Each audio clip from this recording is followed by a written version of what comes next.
Green beans, anyone?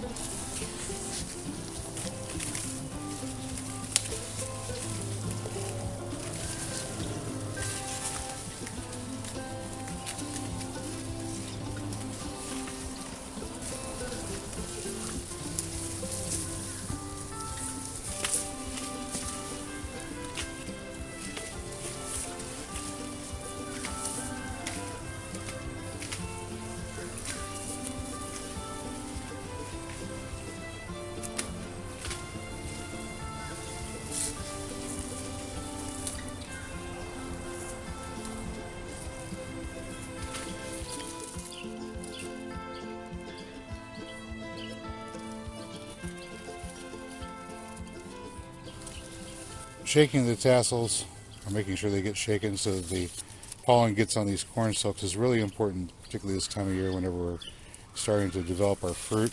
It's the ear of corn here. This particular variety of corn likes to produce a large ear on the top and usually a smaller ear down here on the bottom. So this is the same plant that's making 2 ears of corn. So another thing that's really important during this particular time of the year while your corn is fruiting is making sure that it has enough water. So right now those corn cobs are being built. They're being developed with the water that's in the soil drawn up into the plant and then put out there in the fruit. And I've got pollen all over me. So making sure you have adequate water this time of year is vitally important. Of course, this is the hot time of the year. Typically in northeastern Oklahoma, we have a lack of rain right about now. So irrigation is important, or finding some way to make sure that your corn has sufficient water is important. And the method that we're using this year, I started out in a previous video. It's called Water for Every Garden. It's not got a lot of views for some reason. I don't know why, because if everybody had been doing that, then this particular time of year they wouldn't be stressing about the fact that there's no rain. So no rain and no watering. I haven't watered the corn at all. We're coming up on our 4th week with no rain. We've been 3 weeks at least now, and we're coming up on week number 4, no rain. And the corn is not stressed. It's producing, as I said before, it's producing its ears. We got our pollen coming up. We're getting the corn silks pollinated.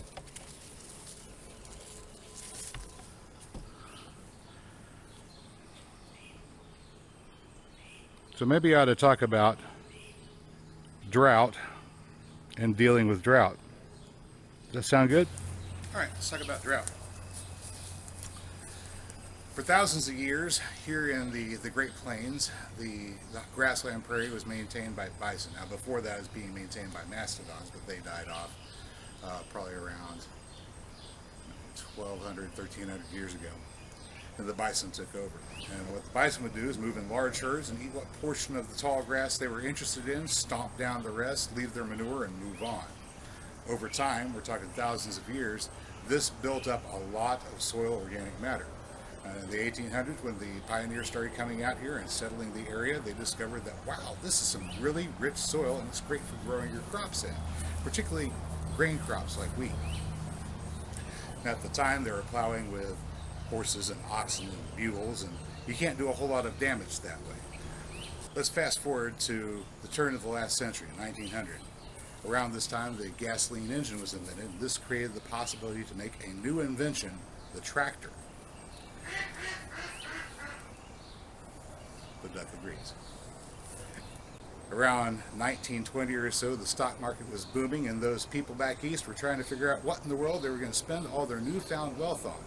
And they hit upon the idea of buying some of these newfangled tractors and heading out west. And they did. They came out here to the Great Plains and started ripping up the prairie, tilling in that sod that had been built over the past few thousand years, and planting wheat. And they got rich. They got filthy, stinking rich off of doing it. So from 1920 to 1930, a huge agricultural boom was going on all across the Great Plains. It all came to a screeching halt in the 1930s. Now here's the thing. My apologies, had to adjust the camera angle. The sun's coming up and we're getting some lens flare. All right. So the old timers had warned them, hey guys, this is not the usual situation. We have cycles here. We'll have drought cycles every 20 years or so. And you're in some good years when you're coming in here and you're tilling up and you're planting the corn. It's not going to last like this. You need to watch what you're doing. Of Of course, the city slickers weren't too interested in hearing what the old timers had to say. They had the latest and greatest new technology to back them up, and they weren't the least bit worried about a thing. Of course, as we know, the 1930s was the very beginning of the Great Dust Bowl age, which went from the 1930s into the early 1940s. It was right in the middle of this time period that my grandfather, Carroll Conrad, came down from Kansas and began working a farm here in northeastern Oklahoma with the idea of trying to prevent soil loss and erosion. And he hit upon a couple of decent ideas. One of them was digging ditches that were in contour with the land to capture and hold the water. And you build a berm on the downslope side of it and stabilize that with trees to keep it from eroding away, and that worked really well. He wrote about that to his pen pals. One of them was a fellow in Australia by the name of P.A. Yeoman, Percival Alfred Yeoman, or Yeomans I think is his last name, and this fellow later on went on to write a book called Keyline Design, and you might be familiar with it. In any case, using Grandpa's methods seemed like a great idea to me, so I decided I was going to do something similar. But since we're on a flat plain here, it's not exactly like I can build a swale on contours. See, Grandpa didn't call them swales, he called them ditches. Swales is a newfangled term that some other fellow came up with. Pause for a little breakfast. This is a daylily flower.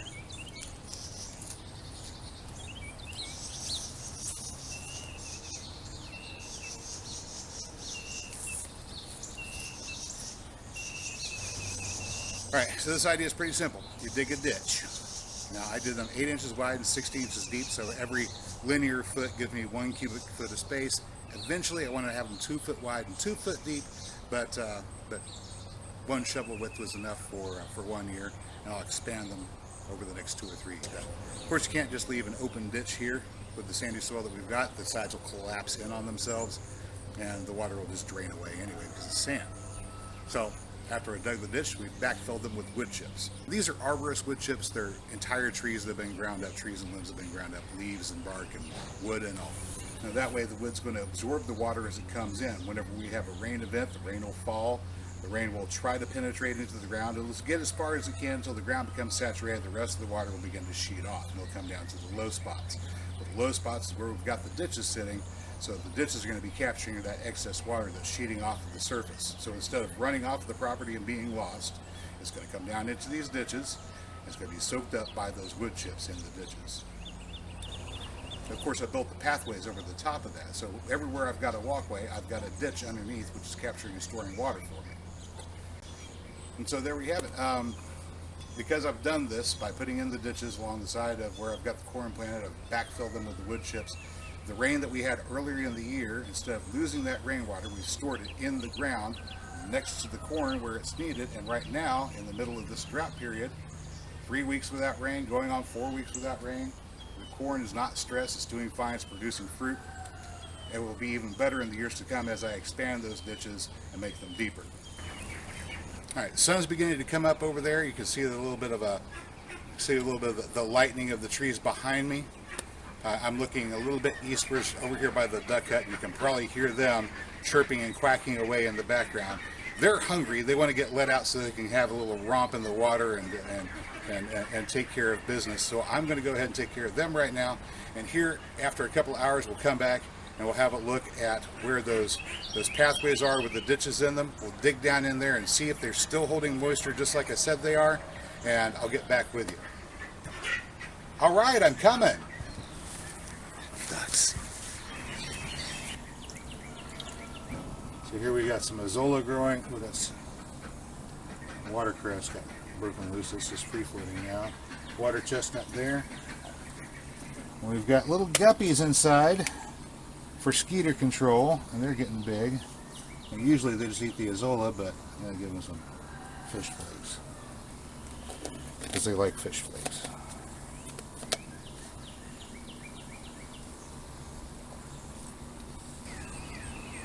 Before the sun gets too high and starts roasting me alive, let me talk about the buffalo just a little bit. And the importance of soil organic matter. Soil organic matter, the carboniferous material that's in the soil, is responsible for retaining water. Now, in the pathways that we've created with the ditches underneath where we've added extra wood chips, we've banked an awful lot of carboniferous material in one spot, acting like a sponge to hold on to a lot of water. But over time, we want to build the soil up so the soil itself has a large amount of organic matter in it. Most soils out there right now that are being used for farming only have about 3% organic matter in them. We want to be shooting for a minimum of 5 and preferably closer to around 10 to 15 if you can get there. That's not easy to do. You're going to need to bring in a whole lot of additional organic matter. Wood chips are a great way to do it. Some people don't want to use wood chips for some weird reason. The only reason I can think of for not using wood chips really is not having them available. That's really the only good reason to not use wood chips for soil organic matter. It's just that good. I digress. Buffalo, soil organic matter. Banking water. Okay, so your soil organic matter holds onto your water like a sponge. Whenever you have higher soil organic matter, you can go for a longer period of time without rain. This is the reason why the Great Plains were so abundant and so fertile. It's because the buffalo came along, they ate what they wanted of that grass, trampled down the rest of it, left their manure, moved on. This built up the soil organic matter. During the periods without rain, that soil organic matter held on to moisture, so the prairie didn't die. Everything kept on growing. Now people have come along with tractors and they've torn up the ground, they've mined all the soil organic matter out of the soil using this new method of farming. We're left without soil organic matter. Droughts come along and there's nothing we can do except try to pour on more water. Of course, there's nothing for the water to be soaked up into because all we have left is the substrate, the sand, the clay, and the silt. The water just goes right through that. It either drains out the bottom or evaporates off the top. Either way, minutes after you water, you're left with dry soil. You don't want that. You want this. And the way you get this is to do what I tell you. Dig ditches around the area we're going to plant. Take that soil, bring it into your planting area, fill the ditches up with wood chips. Whenever it rains, they're going to soak up the water, you're going to hold it like a sponge. After a year or two, you dig those wood chips out of there because they've decomposed and created soil, and you move that onto your planting area, increasing your soil organic matter in your planting area where you're growing your crops. Over time, you'll get to the point where even if you only have 20 inches of rainfall a year like they do in the deserts of New Mexico, it's not going to matter. You're still going to be able to grow corn like this. And the way you do it is by starting with building soil organic matter. Alright, I'm going inside because it's getting hot. I'll come out a little bit later. We're going to dig up this pathway to show you what it looks like, alright? Okay. Alright, this afternoon now we've got some light over here on this spot. This is the area of our wood chip walkway that we created earlier this year by digging out 16 inches deep, 8 inches wide, and putting the wood chips over the walkway, of course, in the hopes that the water will fall whenever it rains, go into these trenches, and be absorbed and held by the wood chips down here. So we're holding moisture close to the areas to the left or the right where we might be growing. Of course, I don't have anything growing over here on this side, but as you can see, we've got corn growing over here. It is doing quite well. We've got some silks here, tassels, of course, up at the top, and it doesn't look like it's stressed from lack of water at all. Let's go ahead and dig down in here and see if there's actually any moisture being held inside the walkway. Of course, you can see from looking at the surface there, it doesn't look like there might be any moisture there, but just get over here.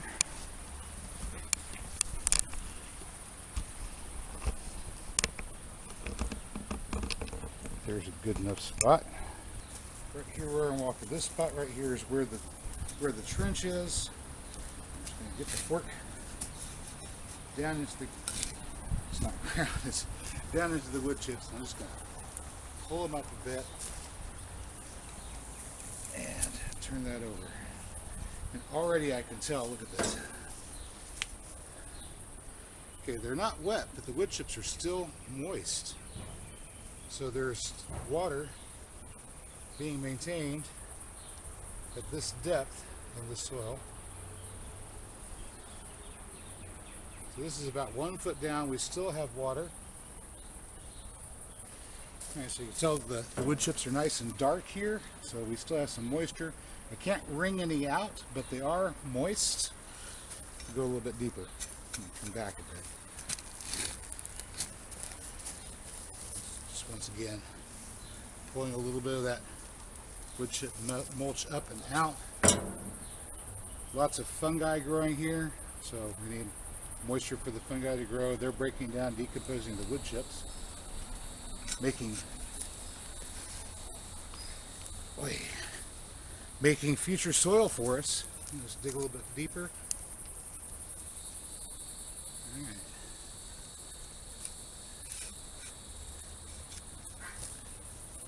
So now we're deep down in here, turning this over and exposing the soil over here to the side. And the soil is still moist. I dig into the side here. The soil is still moist. Now if we go for another week or so without any water, we might start running into problems. Of course, this is the reason why I want to expand this and make these trenches wider and deeper as the time goes by. Yeah, they're still moist. I still have plenty of moisture being trapped and held inside these trenches. And I've got one just like it. Look at that. Still moist. I've got one just like it on the other side of the block of corn here. And they repeat. About 8 feet in between them. At the moment they're 8 inches wide and 16 inches deep. But we'll be expanding these in the years to come. Eventually I hope to have them 2 foot wide, 2 foot deep. And at that point we can probably get all the way through summer without having to do any supplemental watering at all. We'll just be banking the rain from the spring months. Alright, good people, before I leave you today, I want you to take a look at the link right up here. This is one of our friends of our channel, that's Sassafras Red. He's got a fruit forest growing up there in Illinois. It's going to be something spectacular. He's just at the very beginning stages of getting everything planted. So as he updates in the days, weeks, and months to come, you'll be able to follow along with that progress. Now, going forward, don't be like the people that go out there and strip out all of the weeds from around their crops, leaving the soil bare. You're better off having weeds growing around your crops than having bare soil. At least with weeds growing around your crops, you've got some roots in the ground, contributing to that soil organic matter, keeping the moisture in the soil, keeping the microbial life living in the soil, so you have healthy living soil instead of dead, barren stuff that just loses the water through evaporation at the top and drainage out the bottom, like we've had some people recently report happening to them. Don't be like that. Be like this. I hope you got something out of this video. If you did find this video informative or entertaining, maybe a little bit of both, well, you know what to do. Hit that like button, subscribe to the channel, bang the notification bell. Good people, I'll catch you next time. Until then, get out there and get growing.